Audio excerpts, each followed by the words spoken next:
What's up, Blockheads? Today we are doing a test ride on the 2020 Harley-Davidson Low Rider S. This has been a very highly requested bike from you guys, so Seminole Harley-Davidson got one in, so we went up there and did a test ride on it. Some quick specs about this bike. In terms of price, it starts at $17,999. It comes with the 114 cubic inch Milwaukee 8, which reportedly puts out 119 foot-pounds of torque at 3,000 RPM. It has a reduced 28-degree rake for better handling as compared to the regular lowrider. It also has an inverted front fork, monoshock rear suspension, blacked out finishes, raised controls, comes with dark bronze cast aluminum wheels. It has dual disc front brakes and ABS comes standard. It has two gauges, they're tank mounted, they're 4-inch analog speedo and tachometers, so both of those being analog. The bike is 679 pounds wet, has a 26.5-inch seat height, a 63.6-inch wheelbase. The front tire is a 110/90/19 and the rear is a 180/70/16. Fuel capacity on this bike is 5 gallons and it reportedly gets 47 miles per gallon fuel economy. So now that we've given you guys all the specs, roll the intro and we'll go ahead and do the test ride.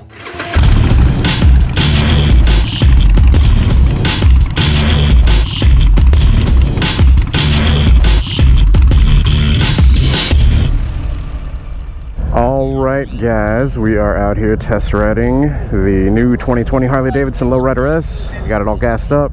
We got Darius here, up here at Seminole Harley-Davidson, and of course Anna offering the female perspective. What's up? 2020 Low Rider S. It's a good looking bike. I mean, it looks a lot like the Dyna version, but something about the tank just looks a little more squished up for some reason. Like the angle of the fairing, same stuff that I was kind of saying whenever I reviewed it. It's got like the same seat as the original, flat finishes, a lot of like that wrinkle black finish on it. And then the wheels look darker, don't they, than the original?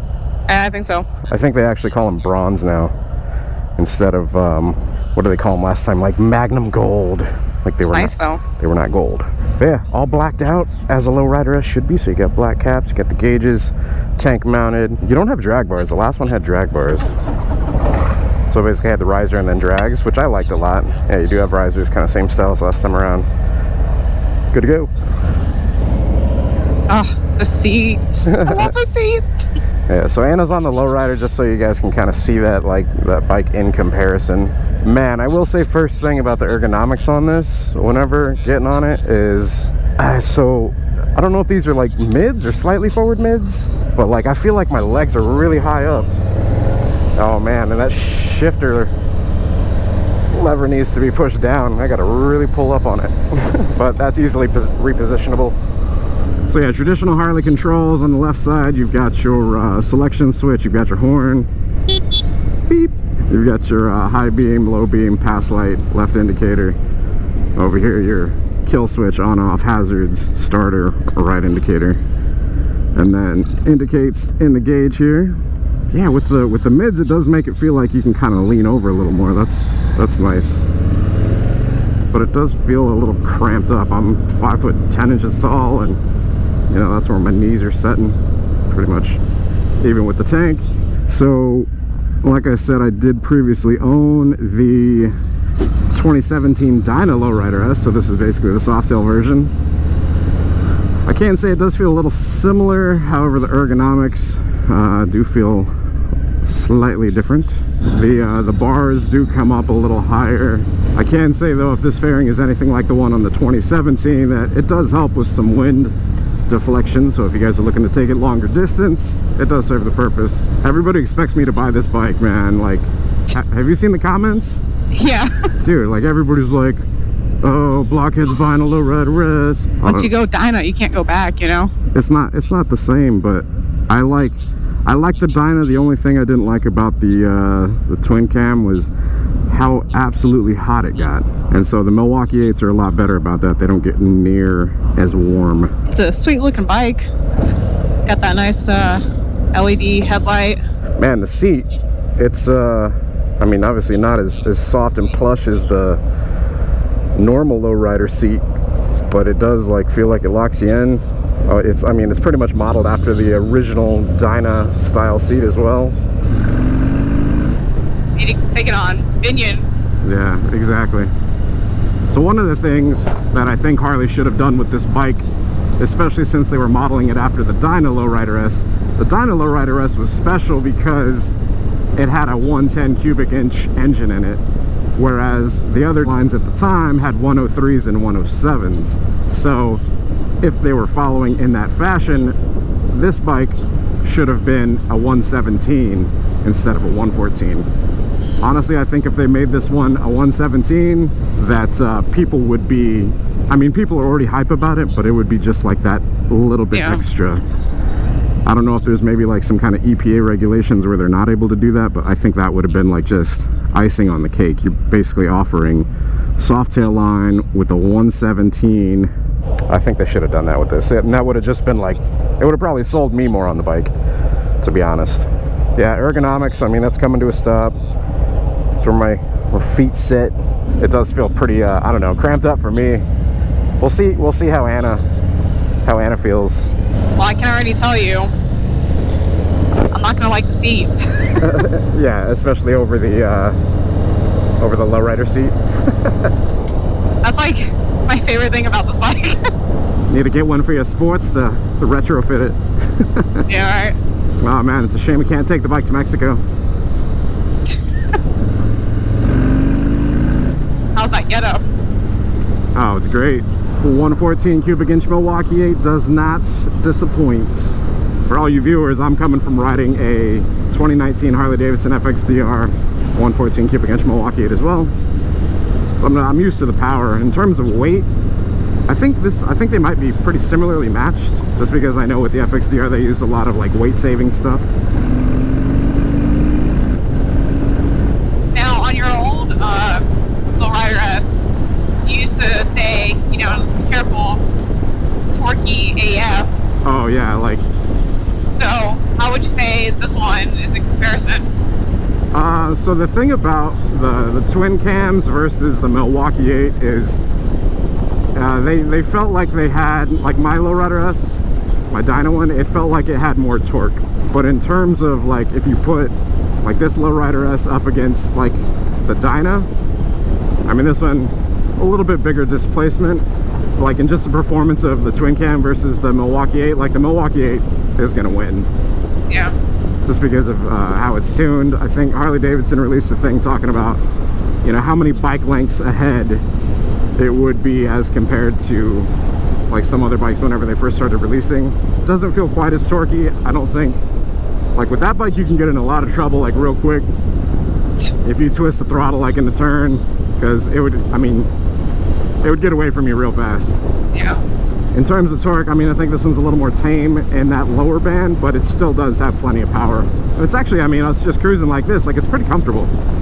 I think I would want, I don't know, for the controls to be like maybe a little more forward. Does that bike have cruise control? No, surprisingly. I thought it did come with cruise control. That is something that the Low Rider S had that this one does not. Or the Low Rider S Dyna version had that this one does not. Braking is good, dual disc front brakes. Suspension on it is awesome. You do have the monoshock obviously on this, which is adjustable, and then you also have the inverted front forks.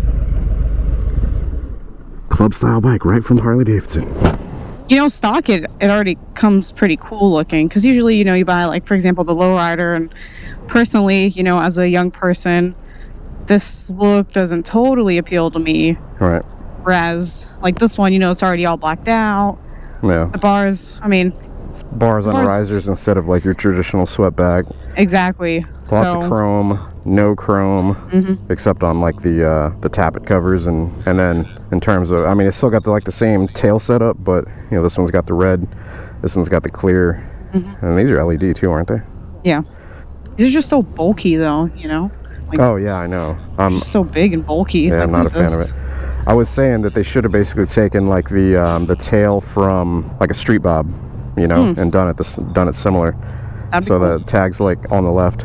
And then in my original video talking about, you know, the new releases, one of the things I talked about was taking all that stuff off of the fender, relocating the plate to the left side, and I don't know, doing something with the big, whatever they call that light, big old butt light. That's the new technical name for it, butt light. Yep. Cool. All right, you want to leg up on it? Yeah.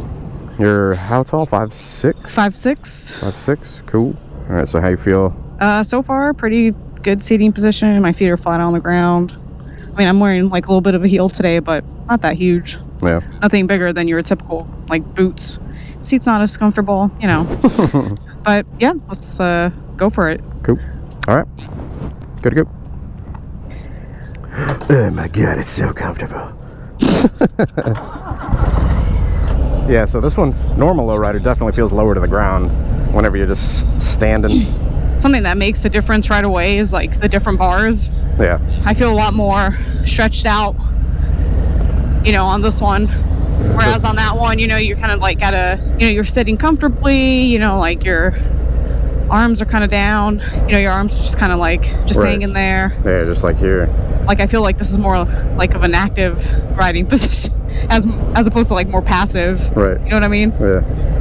Like that, it feels like maybe a little more sporty. Mm-hmm. Yeah, I feel like yes, feels a little more sporty, a little more aggressive. Yeah. Yeah. I mean, I guess the controls are about the same. Yeah. Same spot. So, are they mids or are they slightly forward mids? I can't remember. Well, last time you had said that for the lowrider, those were the mids. Yeah. I mean, they do feel pretty middy. Yeah. So I feel like these are the same ones. So how's the ergonomics feel on it? Pretty cool. A lot more sporty feel. Like I said, a little bit more aggressive riding. I'd be interested to see it like on curves. Yeah. You know, because that one is just, you know, you're kind of leaning and stuff. I mean, not that you're not going to be leaning with this one, but it does kind of feel a little different though, right? Like it does. Yeah. It's sort of a totally different feel than the regular lowrider. Yeah. I don't know if that's just the bars making that feel, or if it's like maybe it has like a higher height. Yeah. I mean, I'm sure there are like little things that are contributing to it. Yeah. But I would say, in my humble opinion, that the bars are making a huge difference in just the feel of the ride. Yeah. It's a good looking bike. It looks really nice while rolling, that's for sure. Yeah. I would say though that probably for longer rides, I feel like this riding position would probably be a little bit tiring on my arms. I mean, they're pretty much straight out. Yeah. Like they're, I don't know, almost a little too straight, you know? Yeah. Like you'd want them like to be a little lower maybe? Yeah. Like I want a little bit more bend maybe in my elbow. Like this would be good for a ride around town, or let's say like a 2-hour ride. Yeah. But if I were riding to say like the Keys for, you know, 7,000 hours. 7,000 hours. What is it, like 8 hours? Yeah. Yeah. I feel like this would, I would need to stop and stretch every so often. Yeah. But I mean, right now it's fairly comfortable. You know, like I said, I'm 5'6", so these foot controls they feel pretty great to me. I felt like you would be a little bit more comfortable with them than I was. I think if this bike had maybe like some forward controls, it'd be even better. Just because of the style of the bars. Yeah. I'm kind of curious as to why they go with mids, because I know mids traditionally make it feel like you have a little bit more control. They feel a little bit more sporty. And so I know like with the bars, like on the normal lowrider, it feels more relaxed like down here, but on that one, like you said, it feels a little bit more, yeah, like your hands are closer together, or like you've got a little bit more control. How you feel on the turn? This feels totally fine. I actually feel more comfortable on that turn than I did when I rode the lowrider in the previous video. Yeah. Or no, the Sport Glide, I'm sorry. Okay. I took the Sport Glide back and rode it on that turn. This felt a lot more comfortable, yeah. You know. It's a train. Luckily, it's a short train. And we don't have to overheat. Yeah. Is it stopping? Damn it. You're kidding, right? Come on, train. Ooh, pizza. I'm hungry. So why are there 2 caps up here? The right one is a real cap. The left one is a fake cap. Oh. I guess they did it for the symmetry, but yeah. I don't know, kind of weird. The right one, sometimes, with the stock caps, it tends to rattle.